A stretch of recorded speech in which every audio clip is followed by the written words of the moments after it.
이 시편 103편은 경외하는 자를 긍휼히 여기시는 아버지, 이런 제목으로 말씀을 나누겠습니다. 이 시편 103편은 처음에 시작되는 말하고 끝나는 말이 동일합니다. 처음 시작되는 말도 내 영혼아 여호와를 송축하라, 내 영혼아 여호와를 송축하라. 끝나는 말도 맨 끄트머리에 송축하라, 내 영혼아 여호와를 송축하라, 똑같아요. 그러니까 내 영혼아 여호와를 송축하라 이렇게 시작돼서 끝나는 것도 송축하라, 내 영혼아 여호와를 송축하라 이렇게 끝나니까 1절부터 22절까지 그 중간에 들어있는 내용은 무슨 의미인가? 하나님을 송축하는 내용이죠. 하나님을 송축한다. 우리 사람이 하나님을 축복할 수가 있나? 하나님이 사람을 축복하시지 사람이 하나님을 축복할 수가 있나? 사람이 하나님을 축복할 수도 있어요. 근데 사람이 하나님을 축복할 때에는 그것을 축복이라고 하지 않습니다. 송축이라고 번역을 하죠. 송축하죠. 하나님을 송축하는 겁니다. 그러니까 시편 103편은 내용이 뭔가 하면 하나님의 은혜를 송축하는 겁니다. 다윗이 인생 말년에 경험을 하고 나니까 아하, 하나님의 인자와 하나님의 은택이 참으로 크고 크도다, 이것을 송축하는 겁니다. 1절에도 송축하고 22절에도 송축하고 그 가운데도 모두 하나님을 송축하는 것입니다. 그런데 하나님을 송축하는데 13절과 14절이 핵심적인 말씀이에요. 아비가 자식을 불쌍히 여긴 같이 여호와께서 자기를 경외하는 자를 불쌍히 여기시나니 이는 저가 우리의 체질을 아시며 우리가 진토임을 기억하심이로다 그랬어요. 이 13절과 14절은 세 가지를 증거하고 있습니다. 첫째로 하나님이 우리의 아버지 되신다, 그거죠. 하나님이 우리의 아버지 되시는 것이 인간 아버지와 비슷한 면이 있다 하는 얘기입니다.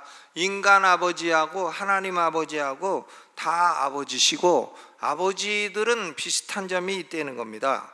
인간의 아버지 역할은 누구로부터 시작이 됐나 하면 아담으로부터 시작이 됐어요. 하와는 어머니고 아담은 아버지니까 아담으로부터 시작이 되었습니다. 창세기 4장 1절에 보니까 아담이 그 아내 하와와 동침하며 하와가 잉태하여 가인을 낳고 이르되 내가 여호와로 말미암아 등남하였다 했어요. 해서 아담이 아버지가 되었습니다.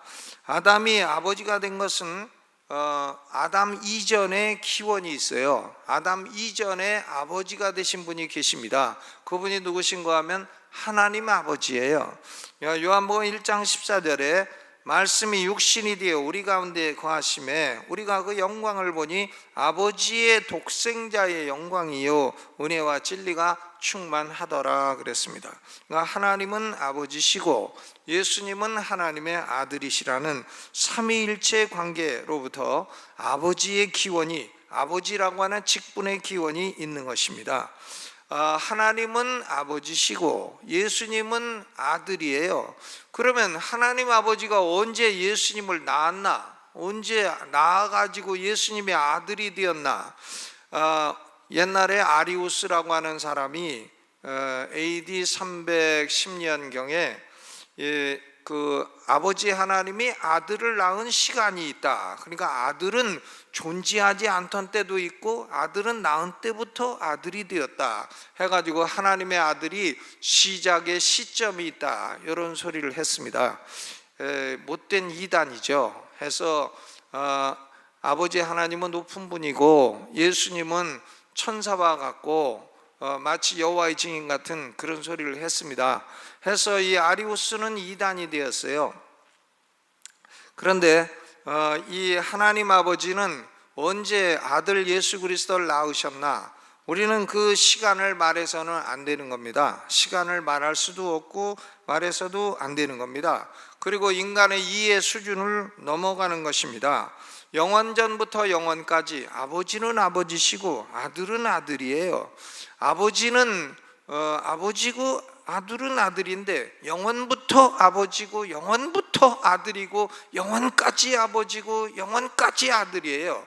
그래서 이것을 뭐라고 말하나? 학자들은 아들은 아버지로부터 영원 출생되었다, Eternal Generation, 영원 출생설이라고 부르는 것입니다.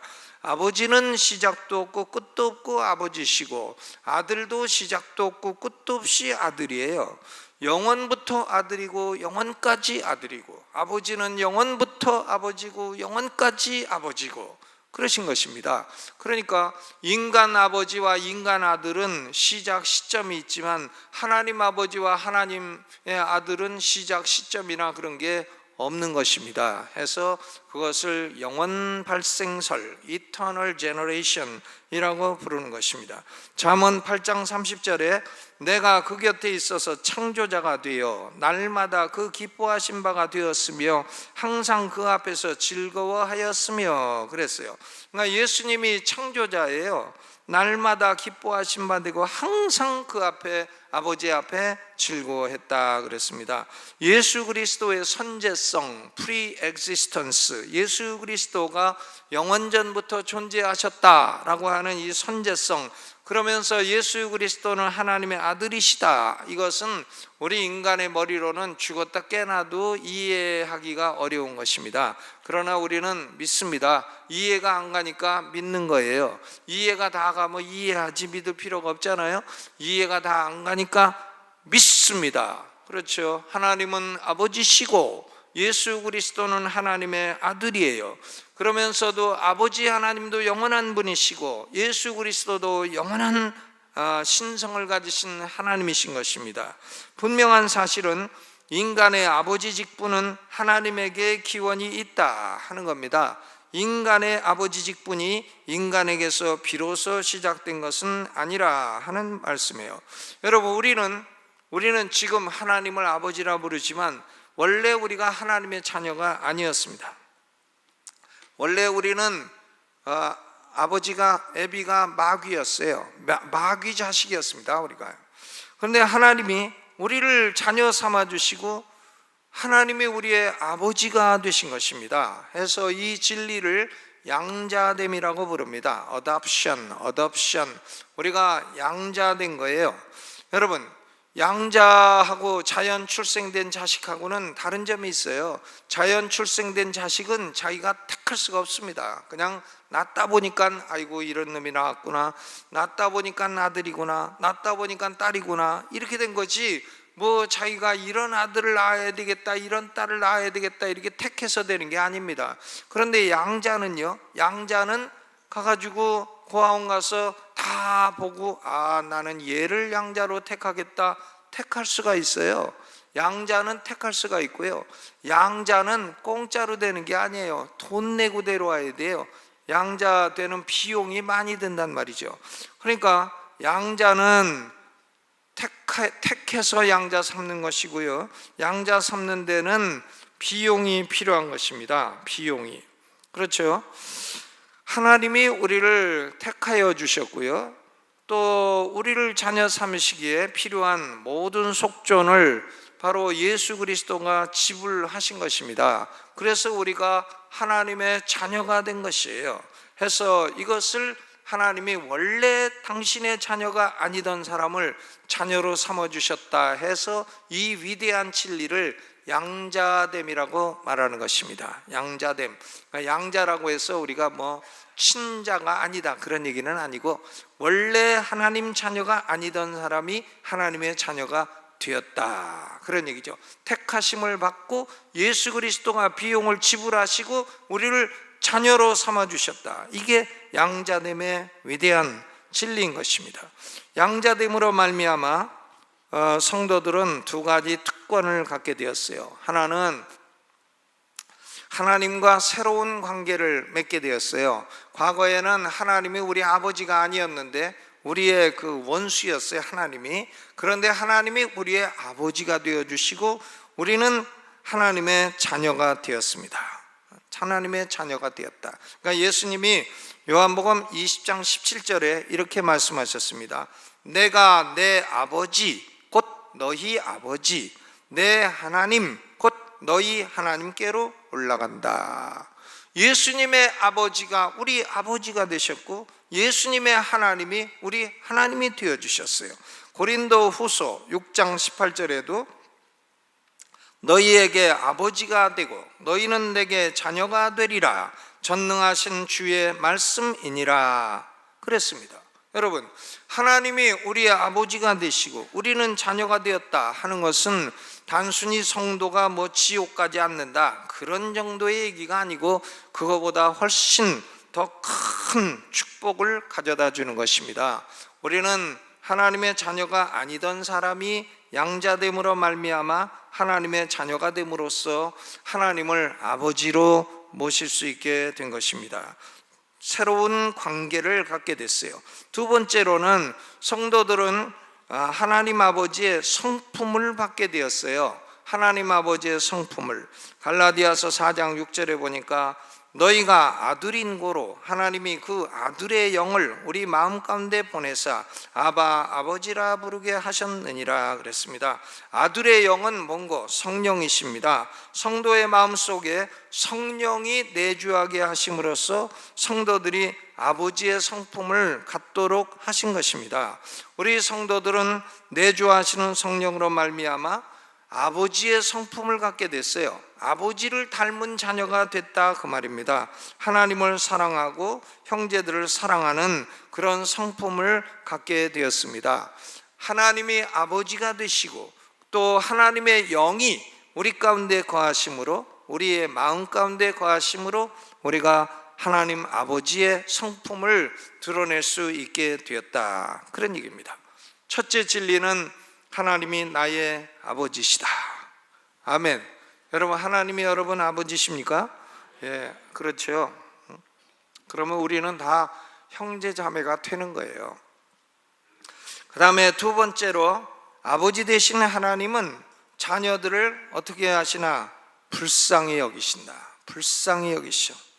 불쌍히 여겨주셔. 13절에 보니까 아비가 자식을 불쌍히 여긴 같이 아버지께서 자기를 경외하는 자를 불쌍히 여기시나니 그랬어요. 하나님 아버지는 우리가 진흙덩어리라는 걸 아십니다. 진토임을 기억하신다 그랬어요. 왜? 하나님이 아담 처음 만들 때 뭘로 만드셨습니까? 흙으로 만드셨잖아요. 흙으로 아담을 지으시고, 근데 이제 하와는 뼈로 지으시고, 그래서 여자들이 약한 것 같아도 센 겁니다. 여자들이요. 그래서 보면 그 부부가 같이 살다가 남자가 먼저 죽으면 여자들은 보면 밥도 잘해 잡수시고 또 오래오래 잘 사셔. 근데 부인이 먼저 죽으면 남자는 참 얼마나 외로워하고 밥도 잘 못해 먹고 그래요. 더 불쌍해. 그렇죠. 근데 하나님이요, 우리를 흙으로 지으셨어요. 근데 아무리 여자도 뼈로 지으셨다 해도 그 뼈도 원래 재료는 흙이에요. 그러니까 결국은 흙으로 다 치시고 우리 몸이 뭐라는 걸 아시는 거죠. 진토, 진흙덩어리라 하는 것을 아시고 우리를 불쌍히 여기신다 하는 겁니다. 인간도요, 아버지 된 사람들의 특징은 자기 자녀에게 불쌍히 여기는 마음을 갖는 겁니다. 자기 자녀에게 불쌍히 여기는 마음을 가져요. 자식이 참 잘못해서 감옥에 들어가도요, 아버지는 쟤는 그런 애가 아닙니다. 다 그래. 쟤가 원래 그런 애가 아닙니다. 쟤는 어려서부터 착한 애입니다. 다 그러지. 어떤 아버지가 저놈의 새끼 나쁜 새끼라고 저놈 좀 혼내주라고 그런 아버지가 어디 있어요. 아버지는 자식을 불쌍히 여깁니다. 불쌍히 여기죠. 세상에 아버지 눈에 눈물 빼는 게 자식밖에 더 있어요. 아버지는, 인간 아버지도요, 너희가 악한 자라도 자식에게 좋은 것을 줄 줄 알거든. 그러잖아요. 악한 자라도 자기 자식은 불쌍히 여깁니다. 하물며 하나님 아버지도 자녀된 성도들에게는 불쌍히 여기는 마음을 갖고 계시다 하는 겁니다. 불쌍히 여기시죠. 우리를 불쌍히 여기시오. 로마서 8장 32절에 자기 아들을 아끼지 아니하시고 우리 모든 사람을 위하여 내어주시니가 어찌 그 아들과 함께 모든 것을 우리에게 은사로 주지 아니하시겠느냐 그랬어요. 여러분, 하나님 아버지가 우리를 어느 정도로 불쌍히 여기냐면 당신의 영원한 독생자인 예수 그리스도를 우리 대신 죄값을 치르도록 십자가 죽음의 고통을 겪게 하신 것입니다. 세상에 어떤 아버지가 자기의 독생자를 내줄 정도로 사랑하는 사람이 있겠습니까? 근데 하나님이 우리를 위해서 그렇게 해주셨습니다. 이보다 더 큰 사랑은 없는 것입니다. 하나님 아버지는 이만큼 우리를 불쌍히 여겨주시고 사랑해 주시는 것입니다. 그 깊이와 넓이와 높이는 우리가 다 헤아리고 측량할 수가 없습니다. 하나님 아버지는 우리를 불쌍히 여겨주시기 위해서 당신의 독생자를 불쌍히 여겨주지 아니하셨어요. 십자가상에서 엘리 엘리 라마 사박다니, 나의 하나님 나의 하나님 어찌하여 나를 버리시나이까 부르짖어도 하나님 아버지는 한마디도 응답하지 않으셨습니다. 그냥 십자가에 죽게 내버려 두셨어요. 하나님 아버지는 우리를 그 정도로 불쌍히 여겨주십니다. 하나님 아버지가 우리를 불쌍히 여기시는 것은 한 번만 불쌍히 여기시고 마는 게 아닙니다. 계속해서 불쌍히 여겨주시는 거예요. 매일 불쌍히 여겨주시는 겁니다. 그러니까 기도 중에 최고 기도는 아버지 오늘도 나를 불쌍히 여겨주세요. 아버지 오늘도 우리 가족을 불쌍히 여겨주세요. 아버지 오늘도 우리나라를 불쌍히 여겨주세요. 아버지 오늘도 참 우리 대통령 좀 불쌍히 여겨주세요. 우리 집사님 좀 불쌍히 여겨주세요. 불쌍히 여겨달라는 것밖에는 우리의 기도가 없습니다. 예레미야 애가 3장 22절 23절에 여호와의 자비와 긍휼이 무궁하심으로 우리가 진멸되지 아니함이니이다. 여호와의 자비와 긍휼이 무궁하심으로 진멸되지 아니함이니이다. 이것이 아침마다 새로우니 주의 성실이 크도소이다. 아침마다 새로워. 아침마다 여호와의 긍휼이 불쌍히 여기심이 무궁해요. 난 매일 하나님이 우리를 불쌍히 여겨주시는 그 은혜를 경험할 수가 있다는 말씀인 것입니다. 우리는 진흙으로 된 몸을 갖고 있기 때문에 약한 존재예요. 그러니까 조금만 일해도 피곤하고 연약하고 병에 걸리기 쉽고 바람만 불어도 감기 걸리고, 하나님은 이 사실을 기억하시고 우리를 항상 불쌍히 여겨주신다는 거예요. 불쌍히 여겨주신다. 제가 존경하는 스펄전 목사님은 58세로 죽으셨어요. 그런데 무슨 병으로 죽었냐면 통풍이라는 병으로.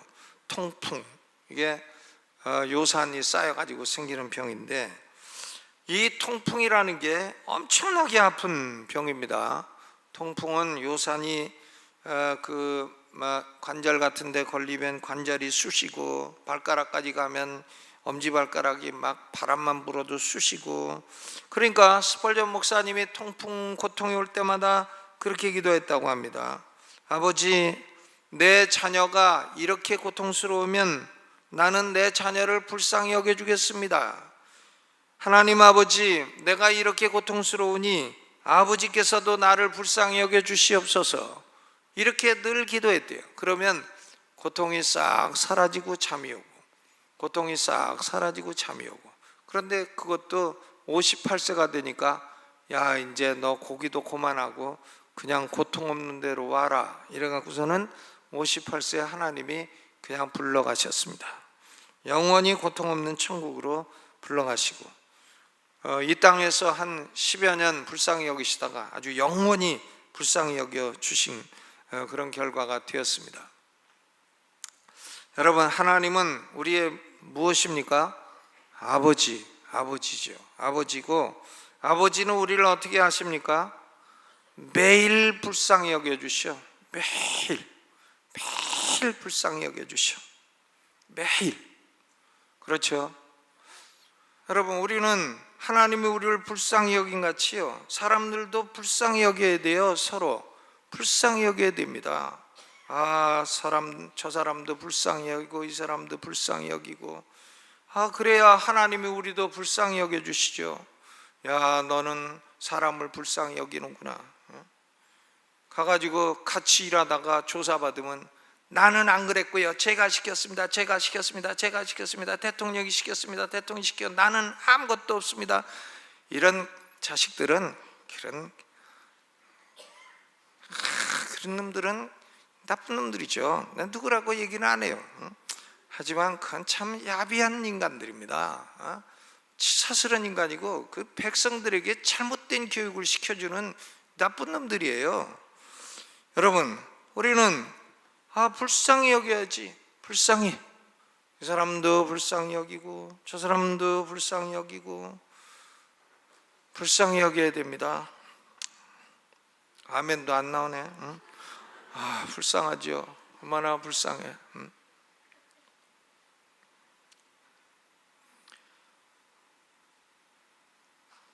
여러분, 하나님은 우리 아버지시고요, 하나님은 우리를 불쌍히 여기십니다. 불쌍히 여기시는데 누구를 불쌍히 여기시나? 하나님은 자기를 경외하는 자를 불쌍히 여기십니다.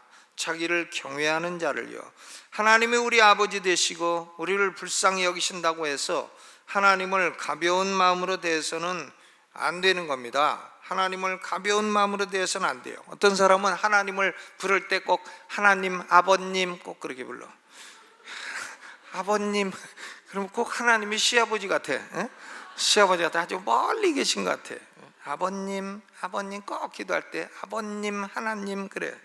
그러면 뭐 님자로 끝나니까 라임은 돼 갖고 뭐 발음은 맞는지 몰라도 그건 조금 듣기 좀 그래요. 근데 또 어떤 사람은 또 하나님을 아빠 그래. 아이고 아빠, 그것도 좀 아주 이상해요. 하나님을 약간 가볍게 대하는 느낌이 있어요. 그러니까 하나님은 하나님 아버지, 하늘에 계신 우리 아버지, 그렇게 부르는 게 제일 좋습니다. 주님이 가르치신 기도에도 하늘에 계신 우리 아버지여, 이름이 거룩히 여김을 받으시옵소서, 이렇게 시작되고 있고, 이것이 기도의 바른 태도인 것입니다. 하나님은 창조주이시고 우리는 피조물이라 하는 사실을 잊지 말고 하나님을 공경하는 마음으로 대해야 되는 것입니다. 그러므로 죄가 있을 때에는요, 하나님을 공경하는 마음으로 내가 잘못했습니다 하고 회개하는 마음으로 하나님께 나와야 됩니다. 하나님을 공경하는 마음으로, 경외하는 마음으로 나와야 되죠. 시편 33편 18절에 여호와는 그 경외하는 자, 곧 그 인자하심을 바라는 자를 살피신다. 경외하는 자, 인자하심을 바라는 자를 살펴주신다. 여러분, 오늘 우리는 딴 기도하지 말고요, 하나님이 우리 백성들 불쌍히 여겨주시고 또 우리 집사님 불쌍히 여겨주시고 우리 국가 참 풍전등화 같은 우리 국가를 불쌍히 여겨주시고 우리 가정과 우리 자녀들이 살아갈 이 나라를 불쌍히 여겨주시고, 하나님, 우리가 여호와를 경외하오니 우리를 불쌍히 여겨 주옵소서, 그런 기도를 하나님께 올리고, 하나님은 인생은 그날이 풀과 같아. 잠깐 지나가. 100살을 살아도 잠깐이고, 잠깐 살아도 잠깐이고, 잠깐이야. 1000년이 하루 같고 하루가 1000년 같아. 하나님에게는 1000년이 하루예요. 그러니까 아브라함은, 하나님은 지금 한 그저께 온 사람이야. 우리가 지금 가도 아브라함이 아이고 나 그저께 왔다 이제 그러는 거죠. 우리는 또 하루 이틀 했다 온 거고, 이제 그 정도입니다. 시간이라는 게 우리에게는 큰 차이가 있는 것 같아도 하나님에게는 아무것도 아니에요. 인생은 그날이 풀과 같고 영화가 들의 꽃과 같도다. 그것은 바람이 지나면 없어지나니, 인생은 없어져. 바람만 불어도 없어져.